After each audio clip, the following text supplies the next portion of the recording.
Hello, Montclair. This is 4th Ward Councilor David Cummings.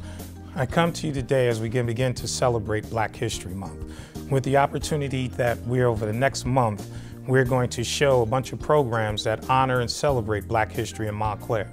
Our station manager, Rick Gerhardt, has put together a list of events that he's had in archival footage that he's going to show. And it's going to be an opportunity for you just to look at all of the events such as previous African American Heritage Day parades, 4th of July parades, programs that were put on by students at Montclair High School, as well as some events at the Montclair Public Library.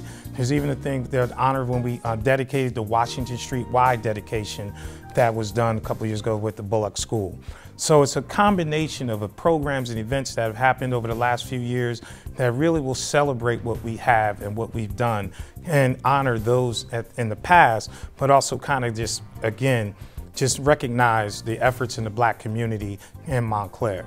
For me personally, I had the opportunity to go to the Drop In senior program down at the Celine Choice Community Center, where I sat down with Celine Choice, wife of Wally Choice, who the center is named after, Ray Spivey, former Montclair High School teacher and track coach, resident from Montclair, who got to talk about how he grew up in Montclair on Wheeler Street, and the Reverend Craig Dunn, who, similar to Coach Spivey, kind of made the understanding that he came back to Montclair after graduating from The Ohio State University to give back. And he's giving back today as the executive director of the Montclair Neighborhood Development Corporation, program in which Mr. Al Pelham, the late great Al Pelham, I should say, organization that he ran before Craig stepped in to step into those big shoes that anybody in Montclair knows are shoes that carry the African American Heritage Day Parade Foundation, the NAACP, as well as MNDC. So I hope over the next month you get to sit down and catch some of the shows. We have a Zoom that I did with the original founders of the Black Student Union at Montclair High School, as well as a conversation I had with the members of the African American Heritage Day Parade Cultural Committee that put together a panel exhibition that shows a tradition of that Black history in Montclair. So at the end of the day, at the end of this month, hopefully you'll get a chance to pay attention and get to see and honor and recognize the Black history of Montclair. Thank you.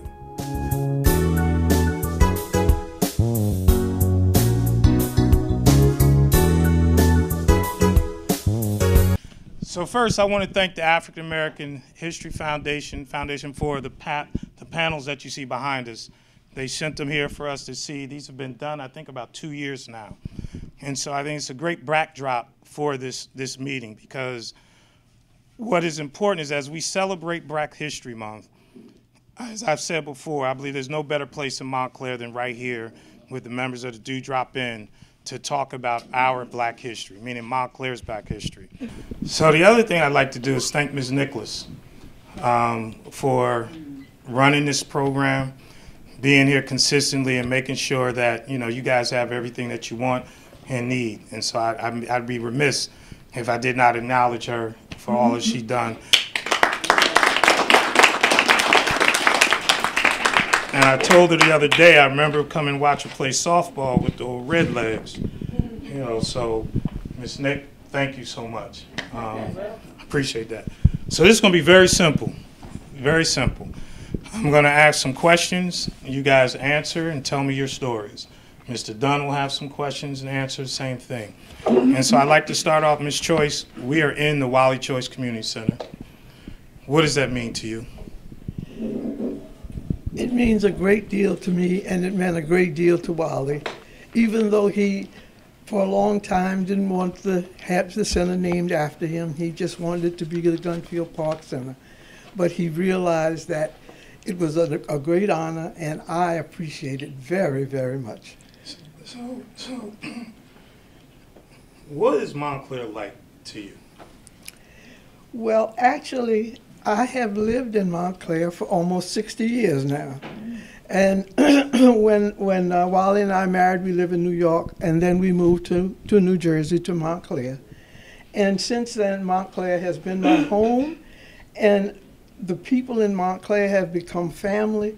And as a part of the Glenfield Park and grassroots organization, We have met so many people and so many families during the course of over 53 years with the grassroots program. And the young children who have come through the program, who are now adults, have children who were in the program. Montclair is truly a home, and it's a home that I love and that Wally loved. Craig, Very well done. are you a grassroots kid? No, unfortunately, no. And you from Montclair? I am. Oh, okay. Why not? Our neighborhood, we went to St. Peter Claver. Two reasons we went to St. Peter Claver because A, it was closer. We very rarely ventured to Glenfield Park. We never had to leave. Our neighborhood was Fulton, Washington, and New Street. And that's what we called our thing was the original 4th Ward, those 3 streets. And so, because most of the young ladies in my community were soul stompers, and so that was our connection to St. Peter Claver and Father Brady. But St. Peter Claver summer camp, and I remember saying to Father Brady, I don't ever remember filling out a permission slip or registration form. We just knew that when summer came, we went to St. Peter Claver, we went on trips twice a week, and the program ended with a talent show. And every age group had like the secret hiding place to practice their talent for the big talent show that happened that night, the last night of camp. And so I was never a grassrooter. Oh, you missed out. I was a grassroots kid, so. Hey, well, And Ms. Choice, again, thank you. if you didn't live on Fulton, Washington, New Street, You didn't come across. you weren't one of the cool kids. All right, so Mr. Spivey. All right, tell us, where'd you grow up? Monroe. I grew up here on over here on Monroe Place. Spent my kindergarten years to the end of the 9th grade at Glenfield, and then went to the high school at 10, 11, and 12. Most of my younger days, and with the group that I grew up with, this was our home out here in the park.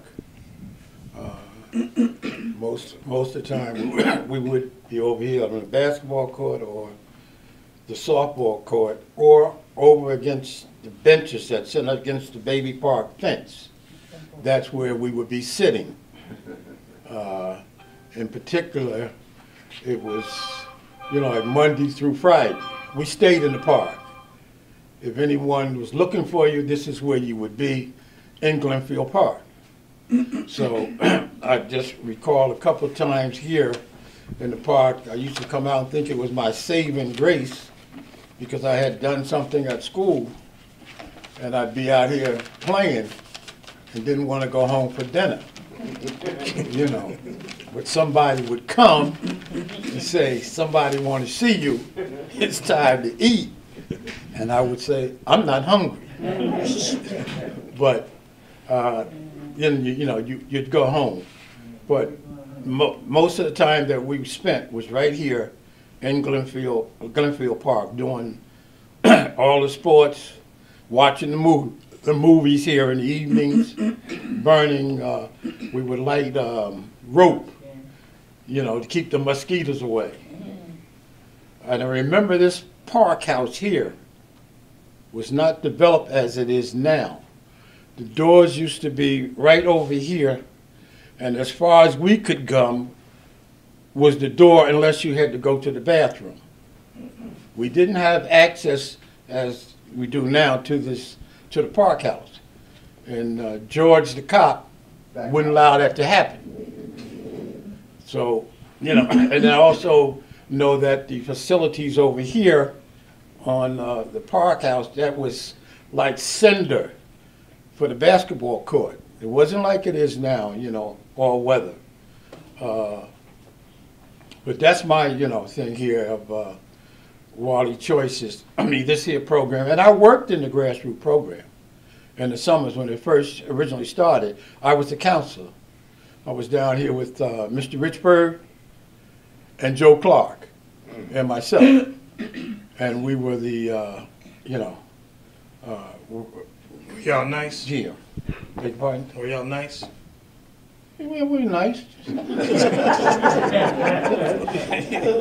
Govern yourself accordingly. That's all. You know. But and then coming here as I grew up, and lucky enough, fortunate enough to go to Glenfield School, Montclair High School, and then I went away to college. And when I came back after the service and whatever, I was fortunate enough to, after working up in Bergen County, to get a job back here in my alma mater at Montclair High School. So that's where I spent most of my, my adult life here at Montclair High School, and still being part of the community. This community, to me, is a great community. It's a community that I've always wanted to bring my family up in, because it was like family-oriented when I grew up. Everybody knew one another, no locked doors, and parents were looking for you. They know where to find you. They would find you right here in the park, and something on Sundays. Some people were supposed to be going to Sunday school, and they'd be over there by the bench, and they would see somebody come through there, and how you whisper, "Here come Miss So-and-so," and they get, everybody get up out of there. But it's a very enjoyable community, and I'm glad and proud to be an individual who was able to finish Montclair High School and grow up in this community. And I've always loved it. In fact, when I was looking for work, eventually my idea was I wanted to find a community like Montclair to work in. And I really, at one time, had started to stay out and work in Michigan. But something said, no, I'm going home. And that's when I, after the service or whatever, I came here, and that's where I've been ever since. Well, I'm glad you are. I know. And when we were in school, you didn't want to go be in Mr. Spive's class. That was for sure, because, it was just that Craig knows. I got a different story about Mr. Spivey. Yeah, well, you're going to tell it. I'll tell it. Well, I want to, Ms. Choice, with the role of grassroots, and which still continues, can you kind of give me your interpretation of Montclair when you got here and Montclair now? When Wally and I moved to Montclair, it was a nice community. He knew people in the community because he was born and raised here. And so people knew him, they knew his parents, his uncles, and everybody in the community. And so we really felt a part of the community as soon as we moved here. And after we were in business here, we got to know more people and more people with the grassroots program, and the community developed and changed.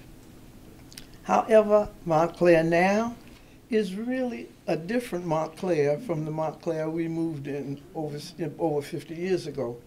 But it's still a nice community where people, as you see here, the people here in the Park House, they're a part of this community. They have either grown up or their family has been in this community for years. And so it feels like home. However, the town itself has grown. And if you look at Bloomfield Avenue, Glenfield Avenue, it's like a different community altogether, because for many years there were open spaces and more greenery, but now there's a building or there's a structure on that spot. And as far as the Lackawanna Plaza and all of that was developed after we were here in Montclair. And so I guess it's a part of progress to say that the town has developed as much as it has. However, development does take away some of the advantages of hometown and small town community, but it's still a nice town, and fortunately we have people in our community who are willing to participate in the government of Montclair, such as yourself, and the people who have been here in Montclair, Bobby Riley, as we all know Bobby, and all of the members of the town council and the mayor and everyone. They have been a part of the community, and they have always, in their effort to improve the community, have always wanted the Fourth Ward to be a part of that improvement, and did their best to see to it that it was included. You know, it's funny you mentioned Bobby Riley. We were, Craig, Miss Nick, and myself were in the office last week talking about this. And who called in, Craig? What was it? Audrey Fletcher. Right. And so when Audrey called in to just check in on how things are going, you know, those are the shoulders that I stand on, and I always will. And I think that's important. And that kind of brings me to you, Craig, to, you know, we'll talk about Spivey's story later, but can you give your description of how, if you had to tell Montclair residents now, you know, something specific about Black history, what would it be? I would start with Sonny's Restaurant on Bloomfield Avenue, where we went out there and got a sausage biscuit. I would then start with Bynum's Funeral Home. We went behind there to play basketball. I would start with the neighborhood child care across the street, where I went to daycare. I would start with the teachers that we had in Glenfield from kindergarten through 5th grade before they bused us to Mount Hebron for 6th grade. I would start with that because when we came through Glenfield, there was no such thing as an achievement gap. We were expected to learn. Our teachers had expectations for us. And if you didn't do your work in school, you would come in Spivey and there your teacher would be sitting at the kitchen table with your parents. And I remember my teacher was sitting there and I said, well, first of all, how do you know where I live? But they did that. They cared and we learned. We had a science teacher that taught us every tree in Glenfield Park. You know, I'm still in touch with my 3rd grade teacher, Mrs. Gwen Eddy, and my kindergarten music teacher, Ms. Zenobia Taylor. And this gentleman right here, who I met freshman year in high school, he's been my mentor since 1973.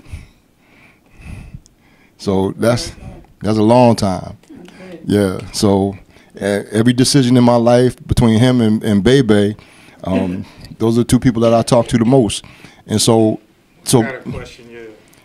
So yeah, I understand. So I remember the old Glenfield. I remember the old Glenfield before the renovation, when the gym was in the basement and the girls' gym was upstairs, and you had the West Play Court and all these things. But I also know that I remember the 4th Ward Social Club on Bloomfield Avenue, where a man rolling through New Street saw us playing in, Mr. Westry saw us playing in the Sandlot, loaded us up in his van, took us out to Bloomfield Avenue, opened up the pool tables, and next thing you know, we was down at the Army and Navy store in Bloomfield getting baseball uniforms. We became the Black Angel baseball team. And so when I came back to Montclair after graduation like Spivey, I was intentional about coming home because I remember in my 11th grade year, one of my friends, we were in English class, he said, you know, guys from the war don't go to college. And he started naming everybody I grew up with. And so that stuck with me when I went to college. So I was fortunate to go to some great universities, but upon graduation, I was coming home. And Mr. Choice gave me the best career advice at the time. And that's after I finished playing football. We were down here when we used to have evening programs, and Mr. Choice said to me, don't get stuck in recreation. And that's when I started a career in publishing, and I spent in publishing for 32 years. You know, and the irony about Montclair is, so some people don't let you be grown, right? Because there's some people who still think I'm a minister at St. Paul Baptist Church where I was licensed. And some people, because, you know, sometimes we got to recognize that Montclair is changing physically, but it's not changing relationally. And it's the relationships that make the community. I know Deborah sitting over here, and Severa's was like, oh my God, it was like, Severa's and Dunn's were like lockstep. Her sisters and my sisters were best friends, her brother and I were best friends. So you couldn't, you know, it was Brenda, Carol, and James, you know, we were all together. So the relationships go deep. And so when I come here, it's not coming here to see the seniors, it's coming here to see people who raised me, you know. And get that to Mr. Spivey, because that's the question I want to ask you, Mr. Spivey, is that, do you think there's a healthy respect for those relationships? Like, you know, a lot of times in the position I'm in now, and I think Mr. Monk will find it, lot of people don't. They're tired of people being like from Montclair. You know, like that's something that like somebody will tell me, oh, I've been here since 1992. Yeah, I'm like, okay. You know, so in your words, how does that make you feel that some people really don't, and I say some people respectfully, don't really know how deep it goes to grow up here, raise your kids here, and your family being here, you know, all across town? Well, I think that sometimes I should think that they were envious and jealous because we did grow up here. But also it wasn't that I didn't plan it. My parents planned it. We could have ended up anywhere, but they chose Montclair. And yet, too, being here, a lot of people don't want to hear what you have to say about the way Montclair was to you and the way things are now changing in Montclair. And, you know, to me, whether or not they like it or not, I really don't care. If they want to hear what I have to say, I'm going to tell them. And, you know, the best thing they can do to me, but what I find now is a lot of people are not as friendly as and courteous as the people were when we were growing up. Maybe that's a sign of the time of the changes. I don't know. And two, maybe some people think that because you are who you are, that you may be lying and you weren't here in Montclair. Because when they come here and they see the way Montclair is, that is only a certain type of person or that could live here in Montclair. But there were, you know, there are many groups of people here in Montclair who started out, you know, like, I mean, economically, we didn't have that much, you know, but the town and most people around you were the same, didn't have that much. But it seems now when people coming in, they look down at you. It's almost like I don't belong here. You know, and what I'm saying is to them, is like they don't believe it. I can say, well, listen, when I grew up here, came in here, living on Monroe Place, there were also a whole lot of Caucasians on Monroe Place, Wheeler Street, Willowdale Avenue, Lincoln Street. You know, we were all in school together, you know, and they eventually they kind of moved out of the area. But this area is like, I tell people, say something, I said, it's going around. It's like a big circle. It started out. Then it changed, but now it's going back. It's going back, you know, and that's life. Life has it. And progress, we're never going to stop progress. We may not like it, because I think sometimes it does interfere and make changes for us that we don't want. But it's going to happen. And, I mean, this is how I think about it, that, you know, that folks just don't, you know, like they look at you, my neighbors, I mean, people that you know in the community where you live now or where you live, they're not like the community was when I grew up. It's different. The attitudes are different. So Craig, when we talk about a lot of the biggest change is the Fourth Ward. And so can you, sort of what Mr. Spivey was hitting at, you know, it's a different, it seems like, let's say it, there were white folks in the Fourth Ward Sure. back in the 50s, 60s, and 70s. 40s. And now, but it seems like, I don't want to say a different kind of white folk, but it seems like there's a different kind of white folk.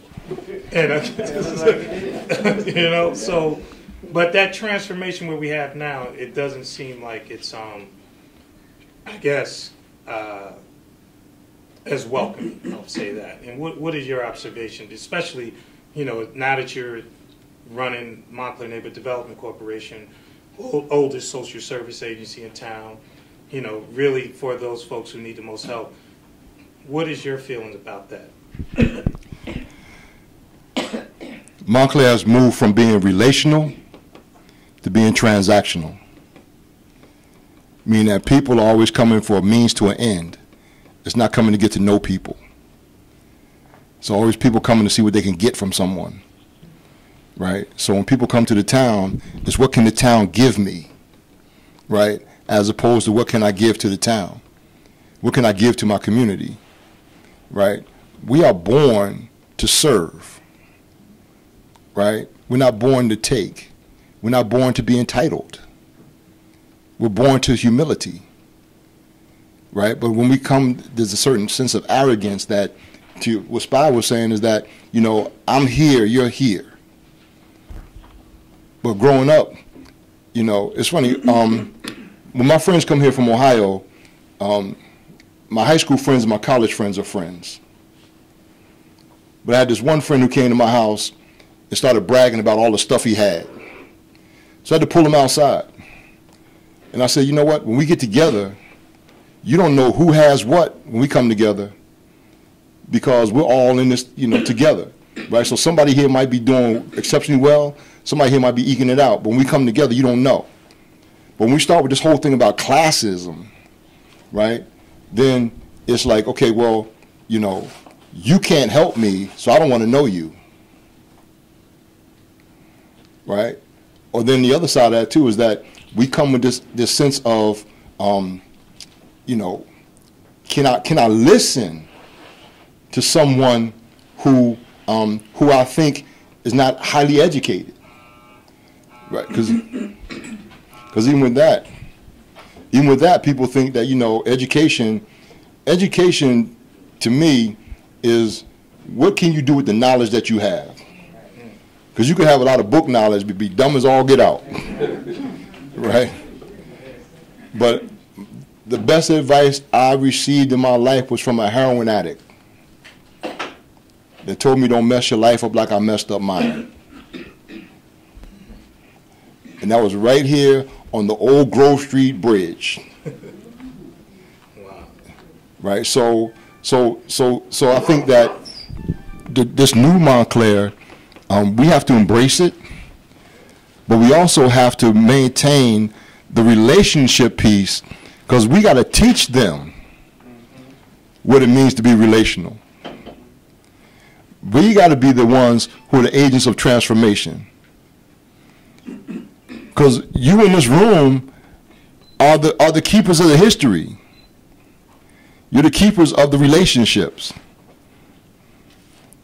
So how do you inspire other people to reach out to one another and do what I believe God calls all us to do, right? Love those who seem unlovable, right? Forgive those who seem unforgivable, and serve those with grace and humility. You know, you said something about community, like, and you and Mr. Spivey both said the same thing. You came back here to give back and not to take. And when my wife and I moved back here from Florida, she was like, first thing I did was join MNDC's board, because what MNDC did for me as a child. Mm-hmm. And so that, I think, is one of the things that, you know, when you're raised here, it's almost built in you to give back, because all the time that we were raised, people were giving back. You know, when you talk about Mr. Stamper, that was my coach when I was in fourth, fifth grade. You know, and now he's a friend. And so I think it's important to that. But there is one element, and Ms. Choice, I want you to really kind of give us this, and that is grassroots, which, you know, the thousands of kids. And I'd just like for you to kind of like talk about beginning, currently, and just what it means to be able to be a part of that. When Wally and I moved to New Jersey, we were here for about a year or so, and there was a group of people, Bobby Riley, Audrey Fletcher, Cheryl Marshall, Miss Dick Pye, and they realized that the children needed something in the summertime.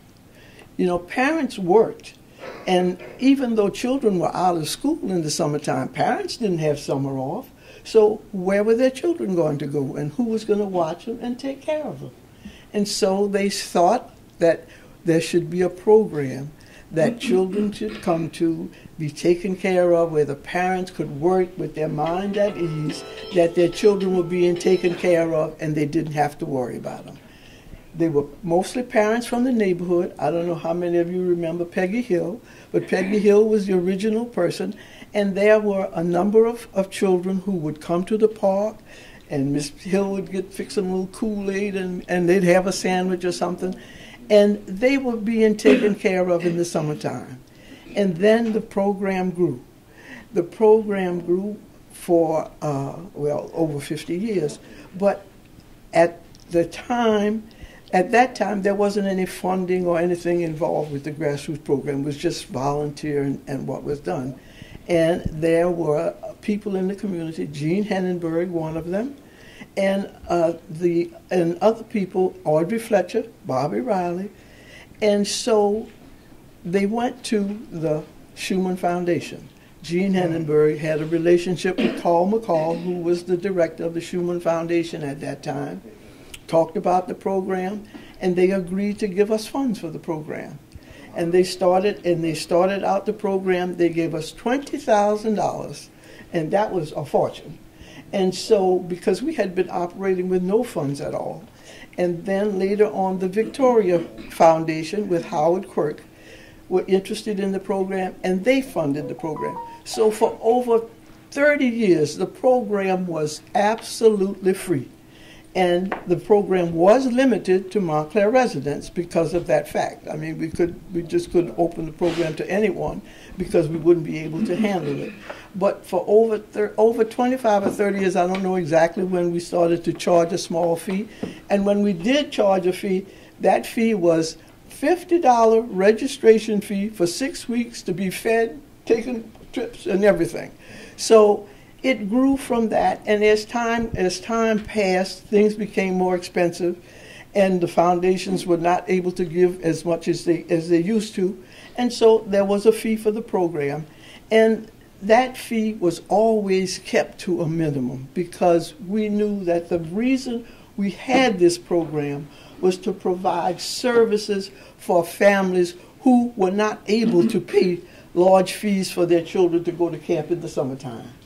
And over the years, when the grassroots, in the very beginning of the program, when it was organized, we had 800 children in the grassroots program. 800 children. And we had over 120 summer junior workers to work in the program because the county had the program, but there was no place else for them to work in the summertime. Nobody else had anything for them to do. And so they came to grassroots, and they worked in shifts because they could only work so many hours a week. But they worked in shifts, they worked in the program, and the program grew. We had counselors, as Mr. Spivey said. Mr. Spivey was a counselor in the program, and we had wonderful counselors in the program, people from the community who were with us for years and did everything that they could to provide a safe, wonderful summer for the children of grassroots, and that has been our pride and joy because of the fact that during the course of the grassroots program, we have served over 15,000 children in the grassroots program during the summertime. And unfortunately, these past 2 summers, we have had no grassroots program because of COVID. Yeah. And so we're hoping that we will get over this COVID disaster and get to a point where we can have camp again. As far as this coming summer, we're not sure about it because there's going to be construction and what have you going on in the park for the renovation of the park house. But the grassroots has been a part of my husband's life for the whole time that he was in Montclair. Mr. Spivey said that they were played in grassroots in the Glenfield Park. If you were looking for them, you knew where they were in Glenfield Park. My husband's home, I think, was Glenfield Park. Not his home away from home, but his home. And as we lived here in Montclair and worked with the program, it became more his home than his real home. And the fact that the drop in, and I must turn to Miss Nick. Miss Nick has just completely taken the responsibility and the duties of the Dewdrop-In on her shoulders and has done everything in the world that she could. When we started out with the Dewdrop-In, there may have been 10 or 15 adults who came to the program. You know, Mr. and Mrs. Allen and other people who were, who were older people in the community, and there were maybe 10 or 12 who would come and they'd have a little breakfast and they would go on. But now look what Mrs. Nick has developed it into. We have, how many seniors do you have in the program, Ms. Nick? We have about 70-some seniors. About 70. They come at various times. Right. So from 10 to 12 people to 70 people who come to a facility that has been renovated and remodeled, and everything is going to be renovated again, and they're being fed and they can socialize and they feel at home.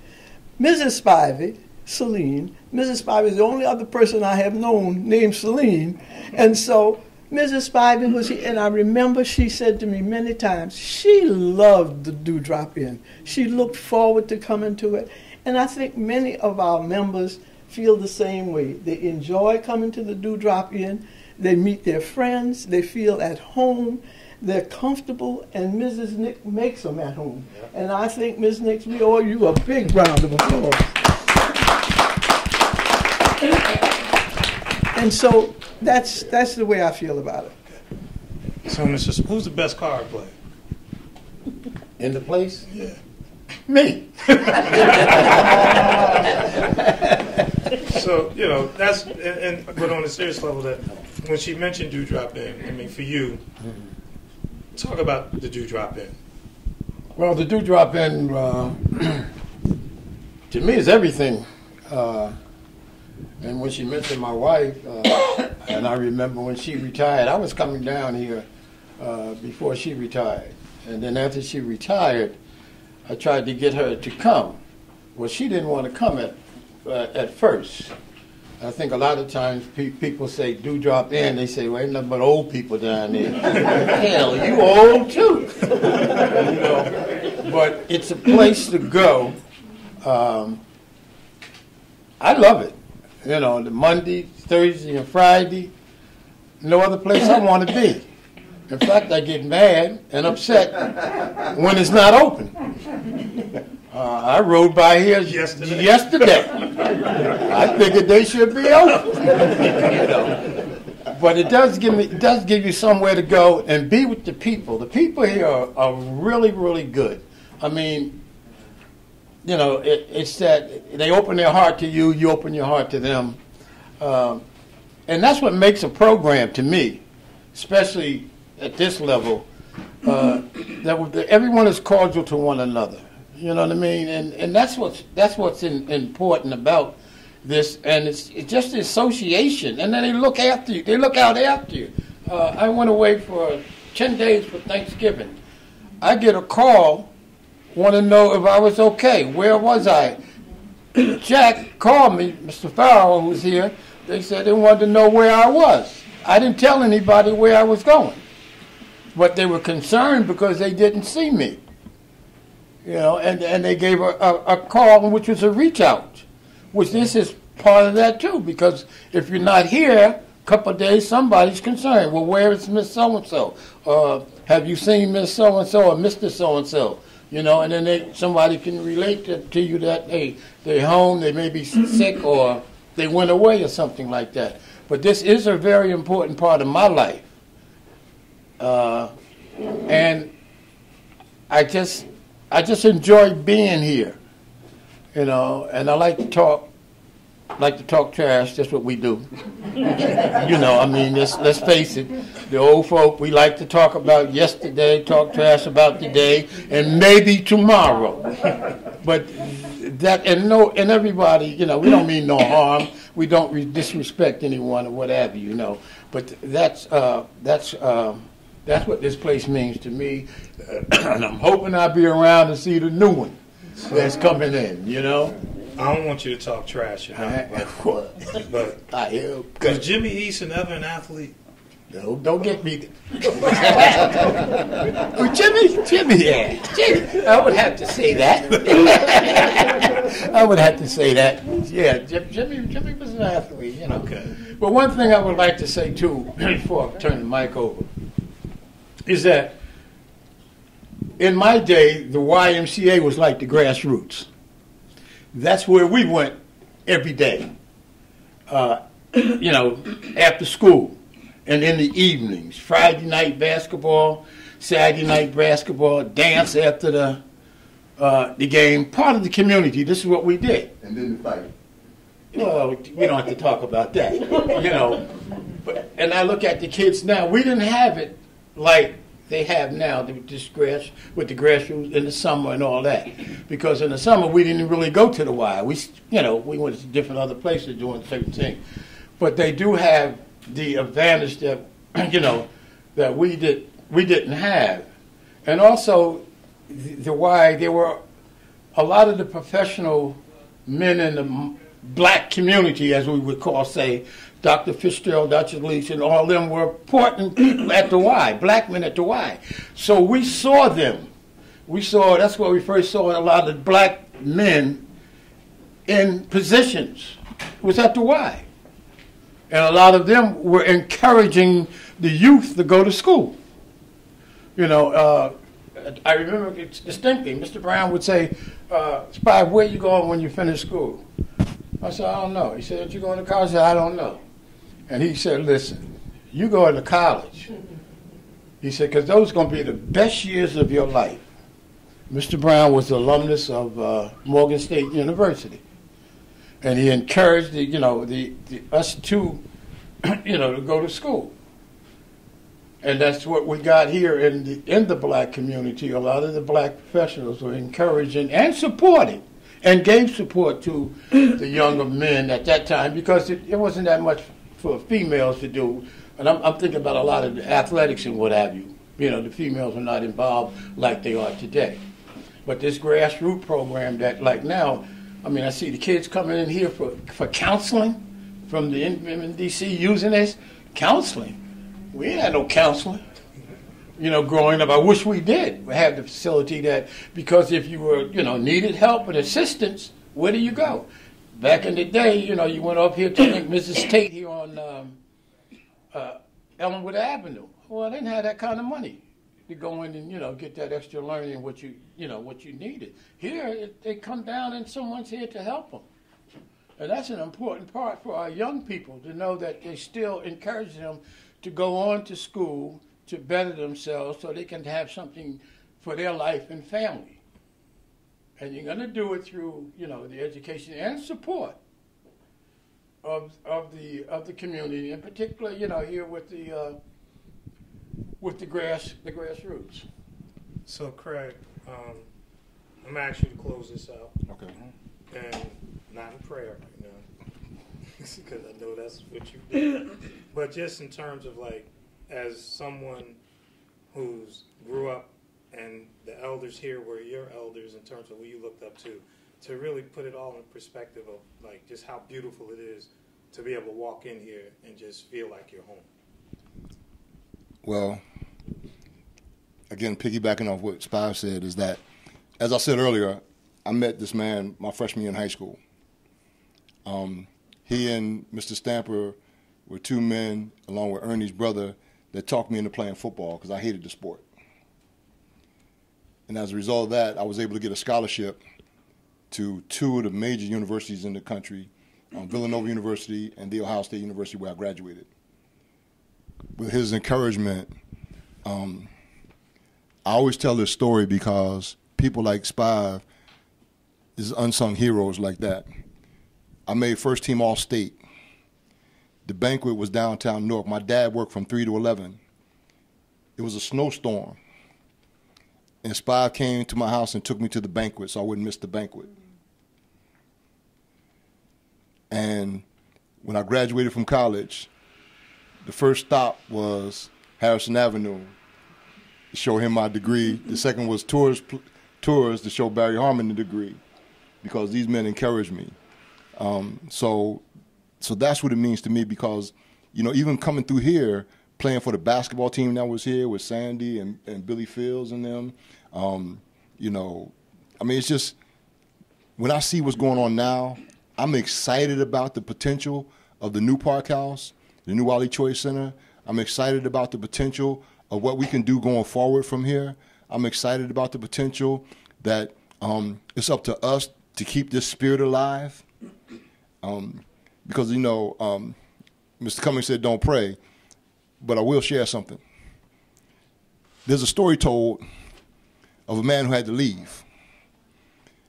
And on the day he left, his protege said, you know, I hope I get a double portion of what he has. He said, but you got to see me leave, you'll get a double portion. So when the man left, because there was a chariot that was sent for him, a chauffeur-driven limousine to take him where he was going, he saw it. But when he saw it, he dropped his cloak. But the protege was able to pick it up, and it's called the mantle. Picked up the mantle and continued the journey. So our responsibility is that we got to make sure we have somebody in line who can pick up our mantle and continue the journey. Because it'd be a shame to have a new Park House and no Dewdrop Inn. It'd be a shame to have a new Park House and no children there coming to get counseling. It'd be a shame to have a Park House and have no grassroots program, no MCAP program, no Project Oasis. So it's up to us to make sure that happens.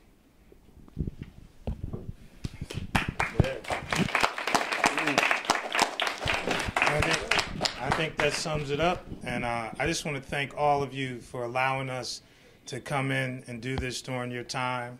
I'm sure you're ready to get back to your card games. I'm sure you're ready. They sit back there waiting for you.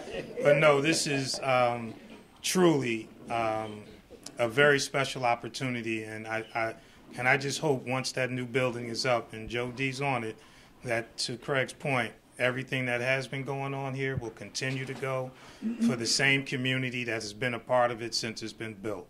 So thank you all again, and I look forward to seeing you next week.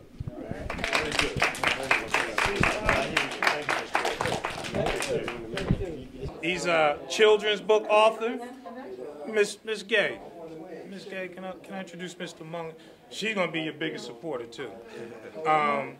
Children's book author, father of 2 children in the district, and he is going to be the person that's going to be on the Board of Education in place of Dr. Davis. Just introduce yourself and welcome, all right? Thank you. Thank you. Speak from the heart, brother. You're a children's author? Yes. Oh, we're going to talk. Yeah, I wrote two children's books. Are they in the library? They are. Oh, good. Yeah, they're in the library. So wrote 2 children's books because for basically middle school age kids, because the books that I saw didn't represent people like us. So those books went on to be bestsellers. There's kids in schools across the country who are reading the books, and it's being taught as a part of creative writing lessons across the country. I joined the board, like Mr. Cummings said. I'm from Newark. I grew up in Newark. My parents are from Nigeria, so immigrant parents. Me and my younger brother grew up here in Newark, and basically a big thing for me is making sure that there's equity in our community. You know, as things change and as things get improved, we're always the ones to get the scraps, and being told that you should be happy to have those scraps. So one of the big things for me is just making sure that our kids are getting the same access to resources that everybody else is getting, because something that we see now is kids get tracked into, you know, lesser programs. They're not getting the AP courses. They're not getting all the other support that everybody else gets. And then when they don't do as well, they get the, oh, see, this is exactly why you don't get these things that everybody else gets. So a big thing for me is to make sure that there's more equity in it. This year is going to be the first year that Montclair is going to be voting on the board, voting on the members of the board. So I'm finishing Dr. Davis's his term. It ends at the end of this year, but this November I'll be actually running for re-election for a 3-year term. So I'm happy to be here, happy to be invited here. I definitely want to hear of the history. I'm big on the history of our communities and what we've been doing, and trying to keep that mantle going. So I'll definitely be reaching out and love to hear stories and see what I can do to help. Thank you, brother. Thank you. Welcome. Be all right.